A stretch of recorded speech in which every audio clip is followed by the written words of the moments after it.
Question number 32 के साथ में कंटिन्यू करना अपने को इस क्लास में। A person travelled a distance of 200 kilometres between two cities by a car covering the first quarter of the journey at a constant speed of 40 kilometer per hour and the remaining three quarters at a constant speed of x kilometers per hour. If the average speed of the person for the entire journey was 53.33 kilometers per hour, what is the value of x? Question की शुरुआत करिए अपन ने simple से formula के साथ में, जो कहता है कि average speed over the entire journey will be equal to total distance travelled upon total time taken. अब टोटल डिस्टेंस इस केस के अंदर कितना है कि कुल मिला के आपने 200 किलोमीटर को कवर किया था, कुल मिला के 200 kilometre divided by total time taken. अब टोटल टाइम टेकन कैसे पता करोगे? पहला क्वार्टर, फर्स्ट क्वार्टर का मतलब हो जाएगा 200 divided by 4, that is 50 kilometre की बात हो रही है। 50 किलोमीटर को आप कवर करते हो at a speed of 40 kilometre per our. बाकी के बचे हुए थ्री क्वार्टर्स यानी कि 150 किलोमीटर को आप कवर करते हो at a constant speed of x kilometre per hour. और इस पूरे की आपको एवरेज स्पीड दे रखी कितनी? 53.33। अब 53.33 को मैं किस तरीके से देखूंगा? 1 3 3 5 150 और 151/3 लिख सकते हैं इसको। कैसे? ये जो 0.33 हमारे पास में डेसिमल के बाद में कोई वैल्यू आ रही है, तो हमने कहा कोई नंबर रहा होगा जिसको मैंने 3 से डिवाइड किया तो मुझे मिला 53.33। इसका मतलब n की वैल्यू रही होगी 3 3 9, 3 3 9, 3 3 9 एंड 3 5 15, तो 160, सॉरी 160। तो n की वैल्यू रही होगी 160 डिवाइडेड बाय x। ठीक है, 53 था ना, ओके मैंने 50 के हिसाब से कर लिया था। तो 16 n की वैल्यू इस 53.33 को क्या लिख सकते हो? This can be written as 160 divided by 3। इससे हमारी कैलकुलेशन थोड़ी सी इजीली मैनेज हो जाएगी। तो this is equal to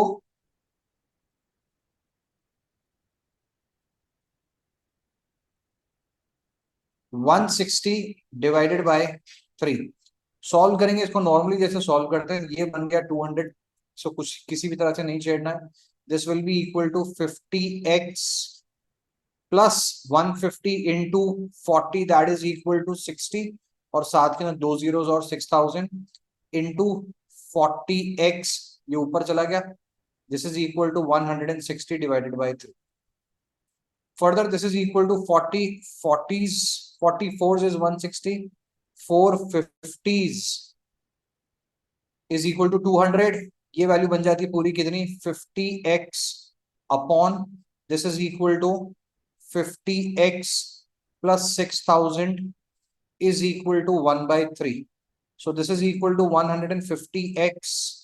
This is equal to 50x plus 6000, तो 100x की वैल्यू बन के आ जाती है।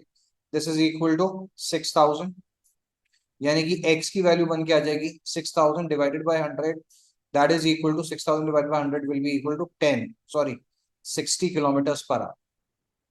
60 किलोमीटर पर आवर, ये हमारी x की वैल्यू आ गई। क्वेश्चन तुमसे क्या पूछ रहा है? If the average speed is 53.33 what is the value of x? यही बतानी थी। Option number B will become the answer to this question. Put out of the book. Next, a car traveled one third of the distance on a straight road with a velocity of 10 kilometers per hour, the next one third with a velocity of 20 kilometers per hour, and the last one third with a velocity of 60 kilometers per hour. What is the average velocity of the car for the whole journey? क्योंकि अपने को यहाँ पे one third में divide करना था, तो आप कोई भी 3 का मल्टीपल अपना डिस्टेंस ले सकते हो। हमने यहाँ पे ले लिया लेट्स से 300 किलोमीटर का टोटल डिस्टेंस ले लिया। 300 किलोमीटर, तो total distance travelled is equal to 300। अगली बात हो रही है, पहला वन थर्ड यानी कि 100 किलोमीटर को कवर करता है वो eight a speed of 10 kilometre per our. Total distance travelled upon total time कर रहे हैं, तो टाइम अपने को दे नहीं रखा था, स्पीड दे रखी थी, इसलिए अपन इसको डिनोमिनेटर के अंदर डिस्टेंस अपॉन स्पीड लेके चल रहे हैं। तो 100 divided by 10 plus second one third जो था उसको कवर करते हो at a speed of 20 kilometre per hour, और तीसरा 100 जो है that is being covered at a speed of 60 kilometre per. Solve करने के ऊपर this is equal to 300 whole divided by denominator के अंदर एलसीएम बन के आ जाएगा आपका 60। This is equal to 10 sixes, तो 600 प्लस 23, तो 300, उसके अलावा 60, तो this is equal to 100, further this will be equal to 300 multiplied by 60, numerator में जा चुका है, डिनोमिनेटर के अंदर आपकी वैल्यू आ जाती है कितनी, 6 3 1000, 1000, राइट। 1000 से कैंसिल आउट हो जाता है, कुल मिला के वैल्यू बन के आ जाती है कितनी, 18। पूरी जर्नी की एवरेज स्पीड बन के आ जाती है 18 kilometre per our, which means option number A will be marked as the answer to this question. Next,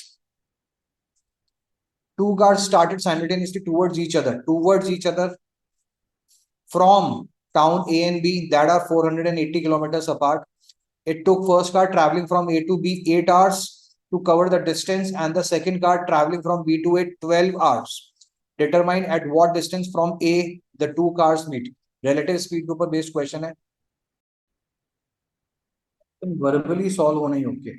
कैसे? सेम डिस्टेंस को एक कवर करता है from A to B 8 hours के अंदर, from B to A cover करता है 12 hours के अंदर, विच मीन्स इनके टाइम का रेशियो बन के आ जाता है 2:3, विच मीन्स इनकी स्पीड का रेशियो बन के आ जाएगा 3:2। Distance covered will be divided in the ratio of their speed, तो स्पीड के रेशियो में 480 को ब्रेक करते हो तो 3 divided by 5 of total distance that is equal to 480, ये बन जाएगा 5 9s are 45, 5 6s are 30, 3 into 96 is equal to 3 6s are 18, 3 9s are 27 plus 1 28, तो 288 kilometres. Option number A will be marked as the answer. अभी इसको एक बार और समझ लो जरा, थोड़ा डायग्राम के तरीके से। हमें दो डिस्टेंसेस दे रखे हैं, दो ऑब्जेक्ट्स के बीच का डिस्टेंस दे रखा है, कुल मिला के 480 किलोमीटर्स का। अब इस डिस्टेंस के ऊपर आप दो ऑब्जेक्ट्स मूव करवाते हो। पहला जो ऑब्जेक्ट मूव कर रहा है उसको it took the first car travelling from A to B 8 hours, दूसरे को उसी डिस्टेंस को कवर करने में लगता है ऑपोजिट डायरेक्शन के अंदर 12 आवर्स। तो जिसको कम टाइम लग रहा है उसकी स्पीड ज्यादा होगी, तो टाइम जो था हमारा वो था 4 2s are 8 and 4 3s are 12। Time था हमारा 2:3 के रेशियो पे, ये हमारे टाइम का रेशियो था। तो स्पीड का रेशियो इसका इनवर्स हो गया, यानी कि 3:2 बन के आ गया, ये आपका स्पीड का रेशियो हो गया। टोटल डिस्टेंस जो ब्रेक किया जाएगा वो स्पीड के रेशियो के अंदर ब्रेक किया जाएगा, क्योंकि दोनों एक ही पॉइंट के ऊपर स्टार्ट कर रहे हैं, एक ही टाइम के ऊपर स्टार्ट कर रहे हैं, विच मीन्स 480 को जब आपने ब्रेक करोगे तो 480 का एक पार्ट बन जाएगा 3 और दूसरा पार्ट जो होगा वो बन जाएगा 2। तो 3:2 के रेशियो के अंदर आपने 480 को ब्रेक किया, वो ब्रेक करने के ऊपर आपका आंसर आ जाता है 288। Option number A will be marked as the answer to this question. बोलो कोई डाउट हो तो। Next question number 35। Walking at 3/4 of his usual speed, a man is 16 minutes late for his office. The usual time taken by him to cover the distance is what? Question repeat हुआ है, पहले भी दे रखा था यही question. किस तरह से दे रखा था? 3/4 स्पीड के ऊपर चलते हो तो 4/3 ऑफ द नॉर्मल टाइम लगेगा, तो 4/3 of T minus T that is your normal time. दोनों के बीच का डिफरेंस आपको दे रखा है 16 मिनट्स, क्योंकि बोला जा रहा है कि 16 मिनट्स वो लेट है। कई बार अपने को इसकी जगह के ऊपर दे रखा होगा कि टोटल टाइम कितना लगा, लेट्स से दे रखा होता 16 मिनट्स टोटल लगा है, तो उस कंडीशन के अंदर सीधे 4/3 को 4/3 ऑफ टी को 16 के बराबर रख देते। But here it is given that the difference between the two is equal to 16.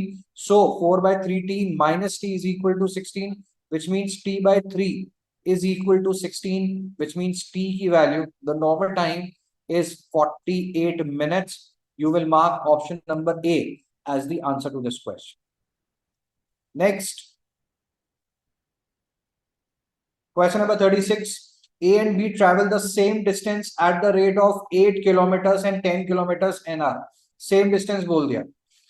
If A takes 30 minutes longer, then B, the distance traveled by B is what? पिछली क्लास में हमने ऐसे बहुत सारे क्वेश्चन किए, सेम डिस्टेंस को दो अलग अलग स्पीड्स के ऊपर ट्रैवल करते हो और टाइम का डिफरेंस आपको दे रखा है, तो दोनों के टाइम का डिफरेंस t1 माइनस t2, दोनों के टाइम का डिफरेंस 30 मिनट्स लॉन्गर, यानी कि हाफ ऑफ एन आवर दे रखा है। आर में कन्वर्ट कर लिया इसको, जो धीरे चल रहा है उसकी स्पीड ज्यादा होगी, सॉरी जो धीरे चल रहा है उसको टाइम ज्यादा लगेगा।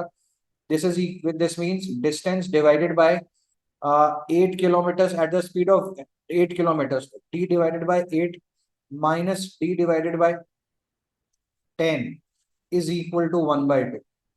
एलसीएम हमारा बन के आ जाता है यहाँ पे 40, this is equal to 5d minus 4d is equal to 1/2, 20।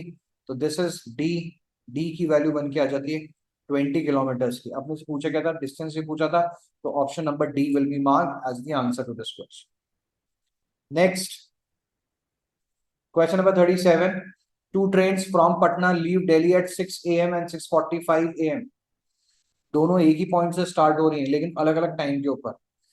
Eight 98 kilometres and 136 kilometres per hour, how many kilometres from Delhi will the two trains meet. Opposite direction, same direction में चल रहे हैं, रिलेटिव स्पीड का concept है। पहले आपके पास में 6 o'clock पे एक ट्रेन निकलती है और वो अकेले कितनी देर चल रही है, 45 मिनट्स के लिए अकेले चलती है, क्योंकि दूसरी ट्रेन ने 6:45 के ऊपर चलना शुरू किया है। तो सबसे पहले हमने दोनों ऑब्जेक्ट्स के बीच का डिस्टेंस पता लगा लिया, कितना बन गया, that will be equal to 45/60 या 3/4 three by four of 98 kilometres. 3/4 of an hour था, तो 3/4 ऑफ एन आवर, एक ये टाइम बन गया और ये बन गई आपकी स्पीड। तो टाइम इंटू स्पीड कर दोगे तो that will give you the total distance travelled. This is equal to, ये वैल्यू बन के आएगी, 2 से कैंसिल आउट करने के ऊपर 2 2 जार 4, 2 4 जार 8 एंड 2 9 जार 18, 49 इंटू 3 इज इक्वल टू 147/2।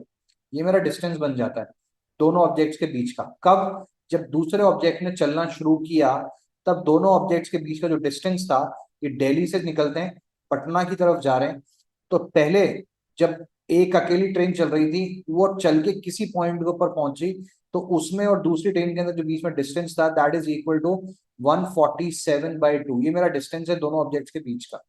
इस डिस्टेंस को अब कवर कितनी देर में किया जाएगा, 147 डिवाइडेड बाय 2, ये मेरी क्या है, this is my time after which, नहीं टाइम है ना, अरे क्या था ये, नहीं, this is equal to your distance जो कवर किया जाना है, this is your distance.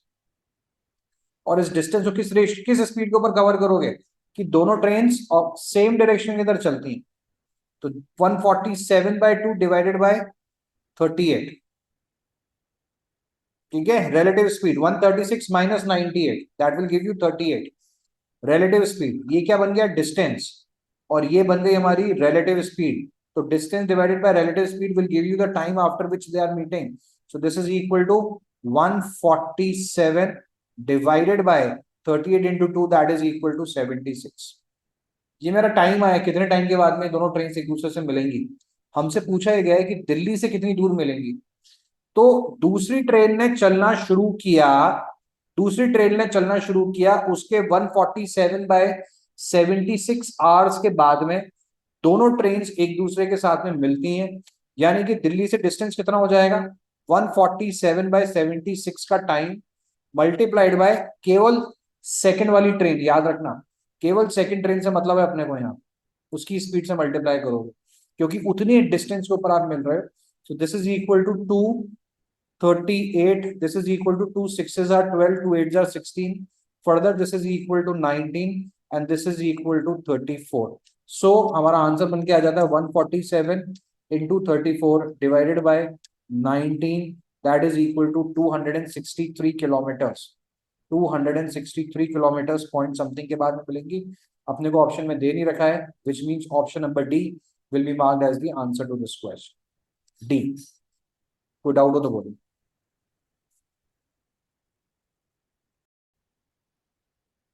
Question number 38 बोलता है two train and B start from station X to Y and Y to X respectively, यानी कि ऑपोजिट डायरेक्शन में चलते हैं। After passing each other they take 12 hours and 3 hours to reach y and x respectively। if train A is moving at a speed of 48 kilometers per hour, the speed of train B is what। Question number 5 और question number 22 बिल्कुल same उसी concept के ऊपर based ये question है। उस concept को एक बार फिर से समझ लो। अपने पास में एक डिस्टेंस दे रखा था, इस डिस्टेंस को आपने दो अलग अलग पार्ट्स के अंदर कवर किया। कैसे कवर किया, एक ट्रेन स्टार्ट करती है फ्रॉम ए और दूसरी ट्रेन स्टार्ट करती है, ट्रेन ए स्टार्ट करती है फ्रॉम एक्स और ट्रेन बी स्टार्ट करती है फ्रॉम वाई। ये किसी पॉइंट के ऊपर एक दूसरे से मिलते हैं और उस पॉइंट तक पहुंचने के लिए इन्होंने लिया होगा टी टाइम, दोनों एक ही टाइम पे स्टार्ट कर रहे हैं, इसलिए टी टाइम के ऊपर एक दूसरे से मिले थे उस पॉइंट के ऊपर। After passing each other they take 12 hours and 3 hours to reach Y and X respectively. तो इस वाली ट्रेन को, ट्रेन ए को पहुंचने के ना लग रहा है मीटिंग के बाद में 12 घंटे, और ट्रेन बी को वाई के बाद के ना लग रहे हैं 3 घंटे। समझे क्या बात को? हमने क्या बात करी थी यहाँ पे, क्या चीज सीखी थी? हमने कहा था कि इनकी जो स्पीड होगी, speed of A upon speed of B, that will be in the inverse ratio of time taken to cover the same distance. तो पहले अपन बात करते हैं इस डिस्टेंस की। इस डिस्टेंस की अगर बात करते हैं तो ए को इस डिस्टेंस को कवर करने के अंदर लगे थे टी आवर्स। ए के सामने नहीं लिखेंगे, नीचे लिखेंगे, क्यों? क्योंकि time is inversely proportional to speed. और बी को लगे थे कितनी देर? 3 आवर्स। तो 3 न्यूमरेटर के अंदर जाएगा। ये सेम होगा, this will be same as, अब बात करते हैं अपन इस वाले डिस्टेंस की, मीटिंग के बाद वाले डिस्टेंस की। ए को इस डिस्टेंस को कवर करने में लगे थे 12 घंटे, अगेन ये डिनोमिनेटर के अंदर जाएगा। और बी को लगे थे इसको कवर करने के अंदर टी आवर्स, तो ये जाएगा न्यूमरेटर के। समझे क्या बात को? तो टी स्क्वायर की value will be equal to 36, which means normal time is 6। ये वैल्यू टी की वैल्यू बन के आ जाती है 6 आवर्स की। कोई डाउट यहाँ पे? अब अपने को पता क्या करना है, if train A is moving at a speed of 48 kilometre per hour, ये दे रखा है अपने को 48, SB की वैल्यू हमें पता करनी है, this is equal to 3 divided by T की वैल्यू है 2, तो S 3 की वैल्यू है 6, सॉरी 3, T की वैल्यू है 6, तो 3 2s आर 6, तो SB की वैल्यू बन के आ जाती है 48 into 2, that is equal to 96 kilometre per hour. Option number B will be marked as the answer. 3 question इस एक्सरसाइज के अंदर सेम फॉर्मेट पे, question number 5, question number 22, question number 38, और बहुत ही इंपॉर्टेंट कॉन्सेप्ट है, एग्जाम के अंदर इसके ऊपर क्वेश्चन आए हुए हैं। Next question number 39, X and Y are two stations that are 600 kilometers apart. A train starts from X and moves towards Y at the rate of 25 kilometers per hour. Another train starts from Y at the rate of 35 kilometers per hour, opposite direction के अंदर आ रहे हैं। How far from x they cross each other. अब इसने अपने को एक चीज यहाँ पे बोली नहीं कि ये एग्जैक्टली सेम टाइम के ऊपर स्टार्ट कर रहे हैं। तो अगर कहीं क्वेश्चन में कैन नॉट बी डिटरमाइंड दे रखा होता तो हम उसको आंसर मार्क करते, बट यहाँ पे क्लियर कट ऑप्शन दे रखे हैं। इसका मतलब हमें यहाँ पे अज्यूम करना पड़ेगा कि दोनों एक ही पॉइंट के ऊपर स्टार्ट करते हैं। दोनों ऑब्जेक्ट्स के बीच का डिस्टेंस इनिशियल अपने को दे रखा है 600 किलोमीटर का। 600 किलोमीटर का डिस्टेंस एग्जिस्ट करता है। A train starts from X and move towards Y at a rate of 25, ठीक है। A और B के बीच का डिस्टेंस था, A से स्टार्ट करने वाली ट्रेन मूव करती है एट 25 kmph, और B से स्टार्ट करने वाली ट्रेन मूव करती है at a rate of 35 kmph। Opposite direction की तरफ मूव कर रहे हैं। इसका मतलब क्या कर सकते हो आप, सीधे सीधे तौर पे छोड़ो ना इसको, कहानी छोड़ो सारी। How far from X will they cross each other, x और वाई, ए और बी नहीं है, एक्स और वाई, तो ये ले लो एक्स और ये ले लो वाई। तो सिंपल सी कहानी क्या बनेगी कि ये जो टोटल डिस्टेंस है ना अपना, ये डिस्टेंस, इसको आप ब्रेक कर दोगे in the ratio of their speeds. और स्पीड किस रेशियो के अंदर चल रही है इनकी? इनकी स्पीड है 25 और 35, विच मीन्स 5:7 के रेशियो के अंदर। 5:5, 5:25, 5:7 35, ठीक है। तो ये जो डिस्टेंस है इसको 5:7 के रेशियो के अंदर आप ब्रेक कर दोगे। तो अपने को एक्स से डिस्टेंस बताना है, ये एक्स से डिस्टेंस बताना है अपने को। तो distance will be equal to 5 divided by 5 + 7, that is equal to 12 of a total of 600, that is equal to 12 50s, that is equal to 250। Option number A will be marked as the answer to this question. कोई doubt हो तो बोलो। Next question number 40, A starts from a point that is on the circumference of a circle, moves 600 meters in the north direction, and then again moves 800 meters east and reaches a point diametrically opposite to the starting point. Find the diameter of the circle. इसके diagram को समझो। ये हमारे पास में circle दे रखा है और सर्कल बना ही नहीं है भाई, चलो कोई बात। ये खड़ा होता है यहाँ पे कहीं पे, अब ये जाता है कितना, 600 मीटर्स नॉर्थ जाता है, 600 मीटर्स गया नॉर्थ, और उसके बाद में 800 मीटर जाता है ईस्ट। समझे बात को? अब ये ऐसा करने के ऊपर डायमेट्रिकली ऑपोजिट साइड के ऊपर पहुंच गए, सेंटर से पास होता हो। तो this distance is equal to 600, ये वाला डिस्टेंस, ये वाला डिस्टेंस अपने को दे रखा है 800 मीटर्स का। और आपको क्या पूछा गया है? Find the diameter of the circle, आपको ये पता करना। पाइथागोरस थ्योरम अपन यहाँ पे लगा देंगे। तो 600 का स्क्वायर प्लस 800 का square, which means this is equal to 36, 4 times 0. This is equal to 64, 4 times 0. This is equal to 36, और ये हो जाएगा 100, और उसके अलावा 4 टाइम्स 0 और। समझे? ये मेरे पास में किसकी हाइपोटेनियस स्क्वायर की वैल्यू आई। हाइपोटेनियस की value will be equal to 3 times 0, 1000, 1000 metres. Option number A will be marked as the answer. Next, question number 41. Ram and Sham run a race of 2000 meters. First, Ram gives Sham a start of 200 meters and beats him by 30 seconds. Next, Ram gives Sham a start of 3 minutes and is beaten by 1000 meters. Find the time in minutes in which Ram and Sham can run the race separately.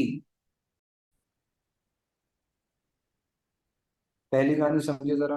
कुल मिला के race track अपने को दे रखा था कितने का, 2000 metre का। रेस ट्रैक टोटल 2000 मीटर का है। पहली कंडीशन के अंदर फर्स्ट राम गिव शाम स्टार्ट ऑफ 200 मीटर्स, यानी कहने का मतलब ये हुआ कि शाम स्टार्ट करता है यहाँ से और राम स्टार्ट करता है यहाँ से। दोनों के बीच का डिफरेंस इज इक्वल टू 200, और शाम को फिनिशिंग पॉइंट के ऊपर पहुंचने के लिए कवर करने पड़ेंगे 1800 मीटर, जबकि राम को फिनिशिंग पॉइंट के ऊपर पहुंचने के लिए कवर करने पड़ेंगे टोटल 2000 मीटर। और क्या बोलता है, speed of start of 200 metres and beats him by 30 seconds. कौन बीट कर रहा है? राम बीट कर रहा है, याद करना। ठीक है, इसका मतलब क्या हो जाएगा कि राम ने टाइम जो होगा, दोनों के बीच का जो टाइम था उसका डिफरेंस दे रखा है, तो शाम को ज्यादा टाइम लगा है। तो हम क्या कर सकते हैं, शाम का टाइम माइनस राम का time is equal to 30 second दे रखा है। पहली कहानी तो ये दे रखी है अपने को। इसका मतलब क्या हो जाएगा कि टाइम ऑफ शाम कैसे पता लगाओगे कि शाम को कवर करना था 1800 kilometre eight a speed of, let's say इसकी स्पीड को ले लिया अपन ने एस माइनस राम को कवर करना था, time of Ram is equal to total cover करना था राम को 2000 मीटर, और इसको कवर करना था eight a speed of S are. दोनों के बीच का डिफरेंस अपने को दे दिया गया 30 सेकेंड्स का। पहली इक्वेशन हमारे पास में बन के आ जाती है। कौन सी? ये वाली। This is the first equation that you need to take into consideration. अगली बात आपको बोली जा रही है, अगली बात सुनना ध्यान से। Next, Ram give Shyam a start of 3 minutes. क्या मतलब वो इस बात का, Ram give Shyam a start of 3 minutes, यानी कि शाम 3 मिनट्स के लिए अकेला भागता है and is beaten by 1000 metres. Again, अब इसके बीच में बात करें, दोनों की स्पीड के बेसिस पे इक्वेशन बनाएंगे। स्पीड के बेसिस के ऊपर इक्वेशन बनाएंगे। इसका मतलब क्या हुआ कि राम, दोनों के टाइम के बीच में अगेन 3 मिनट्स का डिफरेंस है। दूसरे केस की बात हो रही है, ये था हमारे पास में केस 1। केस 1, केस 2 की बात समझना क्या हो रही है। केस 2 कहता है 1000 मीटर से बीट हो गया। कौन बीट हो गया है 1000 मीटर से? कौन हुआ है? राम की शाम। राम बीट हुआ है। नेक्स्ट, राम गिव शाम अ स्टार्ट ऑफ 3 मिनट्स, यानी कि अकेले शाम 3 मिनट तक भाग रहा था अकेले, और उसने क्या हुआ, कितनी मीटर कवर कर लिया? 2000 मीटर कवर कर लिया। तो हम ये कह रहे हैं कि टाइम टेकन बाय, दोनों के बीच का difference is equal to 1000, that is equal to time taken by Sham minus time taken by Ram. इस सेकंड केस की बात हो रही है, इज इक्वल टू 3 मिनट्स, यानी कि 180 सेकेंड्स की बात हो रही है। ठीक है, कहने का मतलब क्या हुआ कि भाई ये 3 मिनट तक अकेला भाग रहा था, तो ज्यादा ही भाग रहा है। इसने कवर कर लिया कितना? 2000। शाम ने कवर कर लिया total 2000 metres at a speed of, at a speed of S S minus इसने कवर किया 1000 metre at a speed of S R, और दोनों के बीच में टाइम का difference is equal to again 180। समझे क्या बात को? अब यहाँ के प्रॉब्लम क्या है इस इक्वेशन के अंदर, कि यहाँ पे आपको एस आर और एस एस दोनों डिनोमिनेटर के अंदर दे रखे हैं। इसको सॉल्व करने के लिए जाओगे तो इक्वेशन और कॉम्प्लिकेटेड बनती चली जाएगी एलसीएम लेके। तो हम ऐसी इक्वेशंस के अंदर क्या करना है, स्टैंडर्ड तरीका है इनको क्वेश्चन इक्वेशन को ऐसे को सॉल्व करने का, कि जो रेसिप्रोकल के अंदर दे रखे ना, इनको अपने आप के अंदर एक नया वेरिएबल अज्यूम कर लोगे। कैसे? कि 1/एस की वैल्यू ले ली लेट्स से एक्स, और 1/एस की वैल्यू ले ली लेट्स से वाई। तो अब पहली इक्वेशन क्या बन जाती है? पहली इक्वेशन बन जाएगी 1800 into X minus 2000 into S R की जगह वाई इज इक्वल टू 30। दूसरी इक्वेशन कितनी बन गई?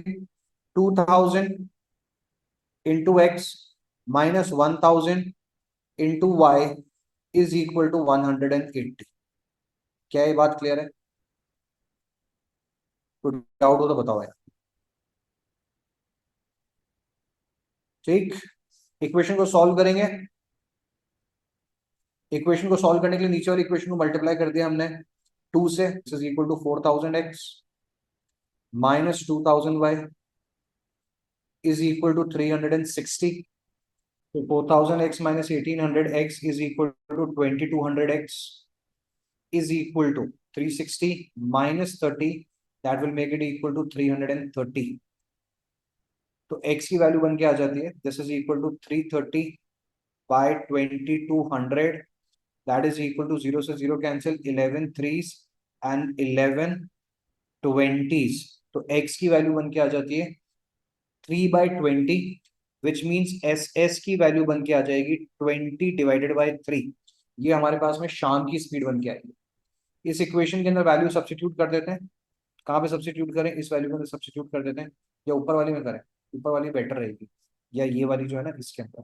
सो बेसिकली ये इक्वेशन बन के आ जाएगी, this will become equal to 2000। S की वैल्यू आपने निकाल ली है 20/3, तो ये बनेगी 3/20। याद रखना एस एस डिनोमिनेटर में था, माइनस 1000 1000, और y लिया था हमने, एस आर को हमने 1/एस आर को लिया था y, तो 1000 y। This entire thing is equal to 180।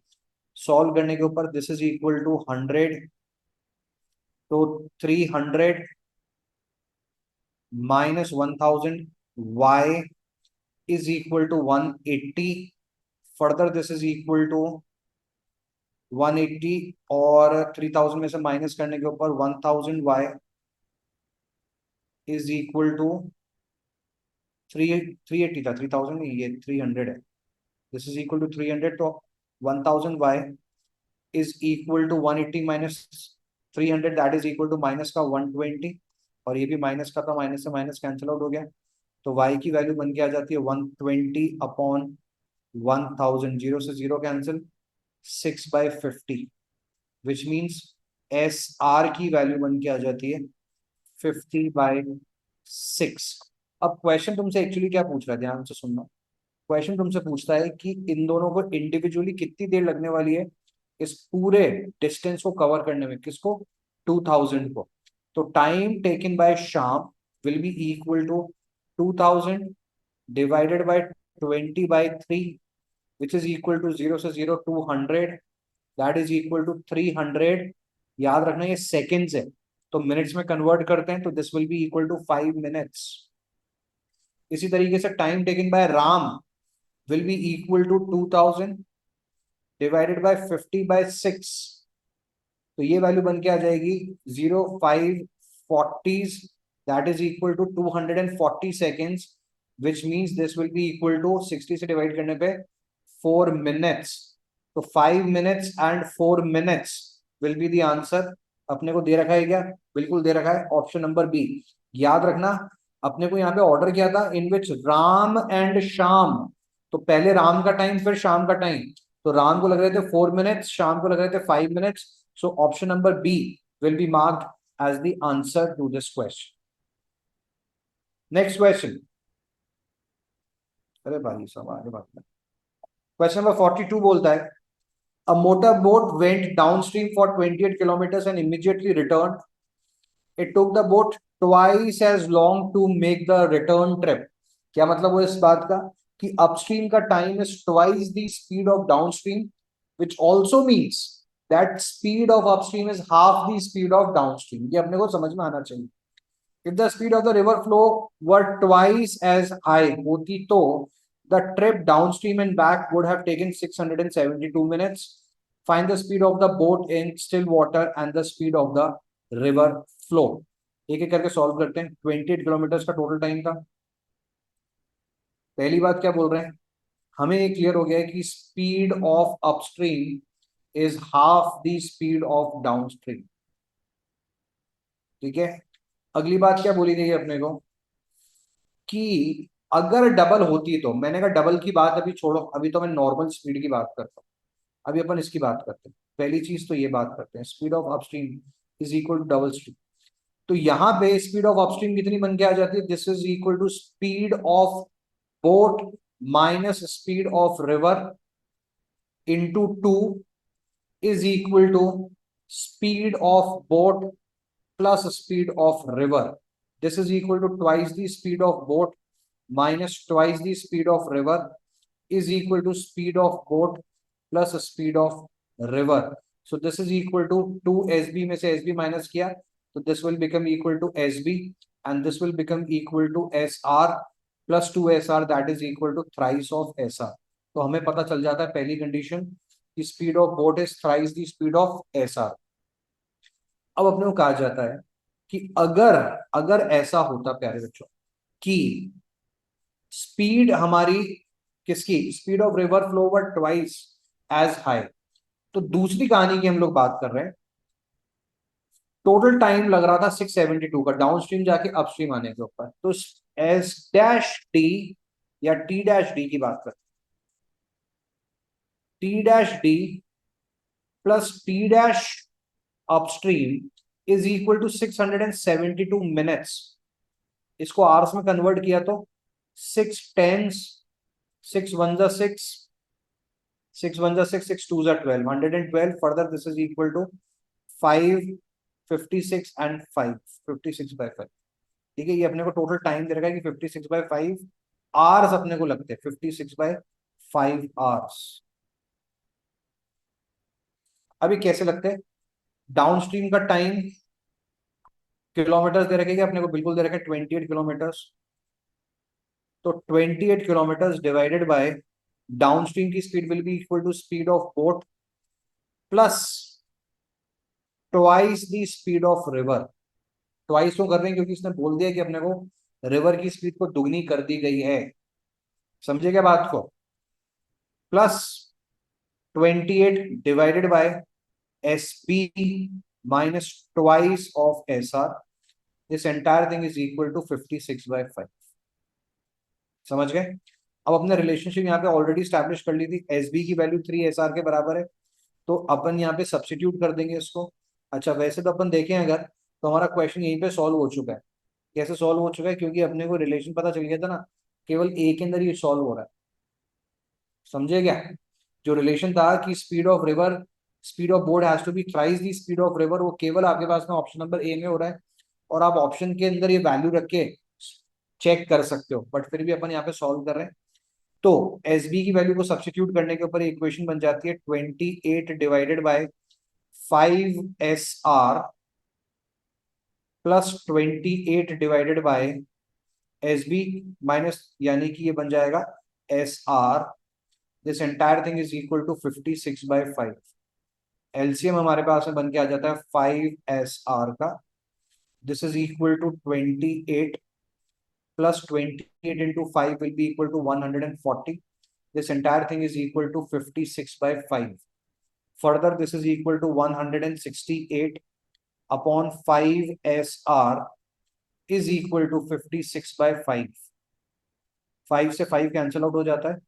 This is equal to 56 threes, यानी कि SR की वैल्यू सॉल्व करने पे बन के आ जाती है 3 किलोमीटर्स पर आवर की. अब अगर SR की स्पीड 3 बन के आई है तो स्पीड ऑफ बोट बन के आ जाएगी इसकी 3 गुनी, यानी कि 9 किलोमीटर पर आवर. तो 9 और 3 जैसे कि हम लोगों ने पहले डिस्कस किया, Option number A will be marked as the answer to this question. Next, question number 43. A train requires 7 seconds to pass a pole while it requires 25 seconds to cross a stationary train which is 378 meters long. Find the speed of the train. Warm up level के अंदर हम लोगों ने बात करी कि अगर मैं एक ऑब्जेक्ट दो अलग अलग चीजों को अलग अलग टाइम के ऊपर क्रॉस करता है, या time taken will be directly proportional to your distance travelled, same speed के ऊपर। तो जब वो पोल को क्रॉस कर रहा था तो उसे सिर्फ अपनी लेंथ से मतलब था, लेट्स से उसकी लेंथ थी x। जब वो एक स्टेशनरी ट्रेन को क्रॉस करता है तो उसको अपनी लेंथ के अलावा इसकी लेंथ से भी मतलब है, दैट इज 378। तो सेम स्पीड के ऊपर दो अलग अलग डिस्टेंसेस को आप कवर करते हो, this is going to be in the same ratio of the time taken, that is 7/25। ये समझ में आना चाहिए।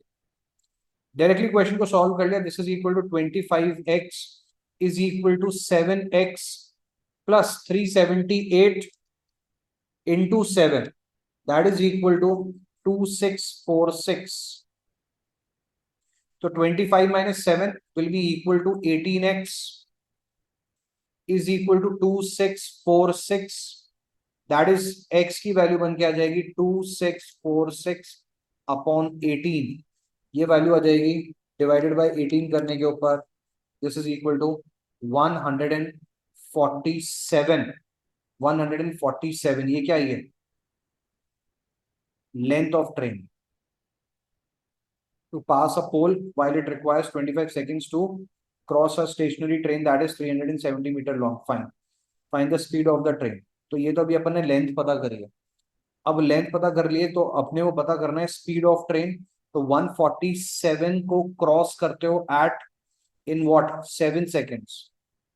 So this is equal to 7 2s are 14, 7 1s are 7, that is 21 kilometers per hour की स्पीड है। Option number D will be marked as the answer to this question. दो variables थे इसके अंदर अननोन, हमने दोनों को पता कर लिया, D is the answer to this question. Clear है क्या एकदम? Next, a boat sails downstream from point A to point B which is 10 kilometers away from A and then returns to A. If the actual speed of the boat in still water is 3 kilometers per hour, the trip from A to B takes 8 hours less than that from B to A. What must be the actual speed of the trip of the boat for the trip from A to B to take exactly 100 minutes? पहली बात क्या बोली गई है? 10 kilometre का distance है दोनों के बीच में, and then returns to A if the actual speed of the boat in still water is 3 kilometre per hour, the trip from A to B takes 8 hours less than from B to A, यानी कि time of upstream is 8 hours more than time of downstream. तो time of upstream कितना बन जाएगा? This is equal to 10 divided by speed of boat plus minus speed of river. Clear है क्या बात? ये is equal to 8 plus again 10 upon speed of boat minus speed of plus speed of river. ठीक है, अब अपने को यहाँ पे दे रखी है क्या वैल्यू, किसकी वैल्यू गिवन है? यहाँ पे अपने को वैल्यू गिवन है बोट की, that is 3 kilometre per our. So this is equal to 10 upon 3 minus SR is equal to 8 plus 10 upon SB, again SB दे रखा है, हाँ SB दे रखा है 3 प्लस SR। यहाँ तक की कहानी यहीं पे रोक देते हैं, अभी देखते हैं कि इक्वेशन आगे सॉल्व करने की जरूरत है क्या? बिल्कुल जरूरत है। क्यों? क्योंकि अपने को रिवर की स्पीड चाहिए पड़ेगी, तब भी अपन आगे बढ़ जाएंगे। What must be the actual speed of the boat of the trip from A to B to take exactly 100 minutes? तो अपने को SR की वैल्यू यहाँ पे कैलकुलेट करनी ही करनी है, उसके बिना अपन आगे नहीं पहुंच पाएंगे। तो कितनी बन जाएगी वैल्यू इसको सॉल्व करने के लिए? एलसीएम ले लिया आपने यहाँ पे 10 अपॉन 3 माइनस SR को मैं x से रिप्रेजेंट कर रहा हूँ, थोड़ा सा मेरे को लिखने में जोर आता है इसलिए। तो 3 minus x is equal to 8 plus 10 upon 3 plus x. Further, this is equal to 10 upon 3 minus x is equal to 8 × 3 + x का मतलब हो जाएगा 3 × 8 = 24 plus 8x plus 10 whole divided by 3 + x। Next this is equal to cross multiply करने के ऊपर ये value बन जाएगी 10 × 3 + x का मतलब 30 plus 10x is equal to 24 plus 10 that is equal to 34 plus 8x multiplied by 3 minus x. Further this is equal to 34 into 3 बन जाएगा 4 3s are 12 3 3s are 9 और 102 minus 34x plus 8 3s are 24x minus 8x square, right? This is further equal to 102 minus 34 plus 24 minus का 10x minus 8x square. This is equal to 30 plus 10x. Equation को आगे लेके जाने के ऊपर 8x square ये हो जाएगा 10 plus 10 20x और 30 minus 102 that is equal to minus का 72 is equal to 0. 4 कॉमन निकालने के ऊपर 2x square plus 5x minus 18 is equal to 0. 18 2s are 36. Rationalisation करने के ऊपर this will फैक्टराइजेशन करने के ऊपर sorry this is equal to 2x square plus 9x minus 4x minus 18 is equal to 0. This is equal to x common निकाला तो 2x plus 9 minus 2 common निकाला तो x 2x plus 9 is equal to 0. अब further this is equal to x minus 2 into 2x plus 9 is equal to 0. अब x की value negative नहीं आ सकती इसलिए एलिमिनेट हो जाता है, यानी कि x की वैल्यू बन के आ जाती है 2. ये क्या था? x speed of river is equal to 2 km/h. ठीक है, ये सारी कहानी बन गई. अब इसको सबको हटा दो, अब ये किसी काम का भी नहीं है हमारे, केवल क्या काम का है कि स्पीड ऑफ रिवर हमने कैलकुलेट कर लिया 2 km/h की, केवल उसी को काम लेना और किसी चीज को काम में नहीं लेना. हमसे क्वेश्चन ये पूछ रहा है, हमसे क्वेश्चन पूछ रहा है कि what must be the actual speed of the boat for the trip from A to B to take 100 minutes.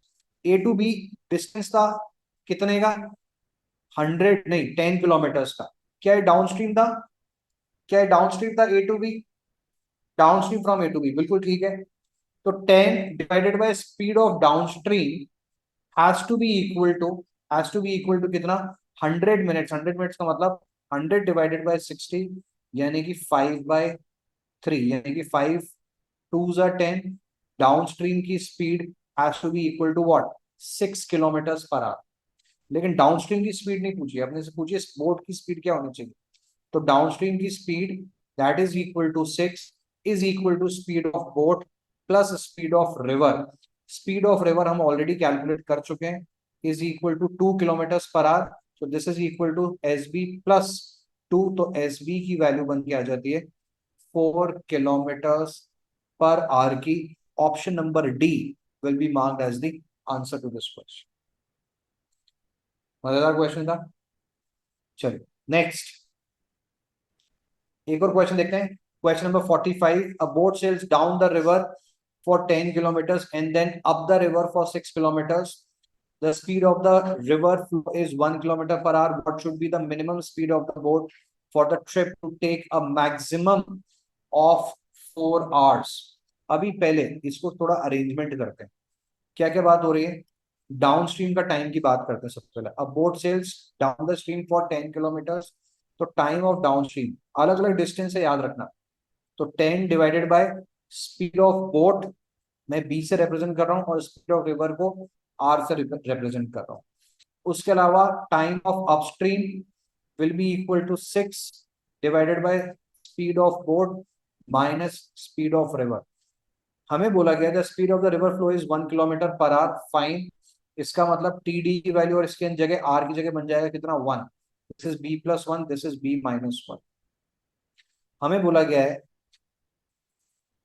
the speed of river flow is 1 kilometer. What should be the minimum speed of the boat for the trip to take a maximum of 4 hours? तो 10 upon b plus 1 plus 6 upon b-1, इसकी value b की minimum रखते हुए इसको maximum 4 hours के ऊपर पहुंचाना। समझे क्या बात को? तो this has to be less than 4। अब एक तरीका ये कि अपन सीधा ऑप्शन से उठा लें। ऑप्शन से उठाते हैं तो लेट्स से मिनिमम वैल्यू पूछिए तो हम मिनिमम ऑप्शन से शुरू करेंगे। ऑप्शन नंबर ए के साथ में शुरुआत करते हैं। तो this will be equal to 10 divided by 2 plus 1 that is 3 plus 6 divided by 2 minus 1 that is equal to 1। So this is equal to 3.33 plus 6, ये 4 को एक्सीड कर गया जबकि लेस देन 4 होना था। तो this is not the answer, A eliminated. Option number B से check करते हैं। This will be equal to 10 divided by b plus 1 that is equal to 4 plus 6 divided by b minus 1, 3 minus 1 that is equal to 2।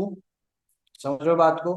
so this value is equal to 4, 2s are 8, 2.5, समझ गए क्या? Plus 3, again this is equal to 5.5। शर्त थी 4 से छोटा होने की। Option number B भी हमारा आंसर नहीं हो सकता है। नेक्स्ट सी, सी के ऊपर 10 divided by B plus 1 that is equal to 5 plus 6 divided by B minus 1 that is equal to 3। 5 2s are 10, 3 2s are 6, कितने के ऊपर आ गए? 4 के ऊपर आ गए। कंडीशन पूरी हो गई। Option number C will be marked as the answer to this question. ठीक है, जस्ट इन केस हमारे पास में यहाँ पे नन ऑफ दीज दे रखा होता तो उस कंडीशन के अंदर हम लोग इनइक्वालिटी की इक्वेशन बना के ये वाली इक्वेशन को सॉल्व कर लोगे आप, तो भी हमारे पास में आंसर बन के आ जाए। राइट, चलिए यहीं पर रोकेंगे इस सेशन को, कंटिन्यू करेंगे नेक्स्ट सेशन के अंदर। Thank you.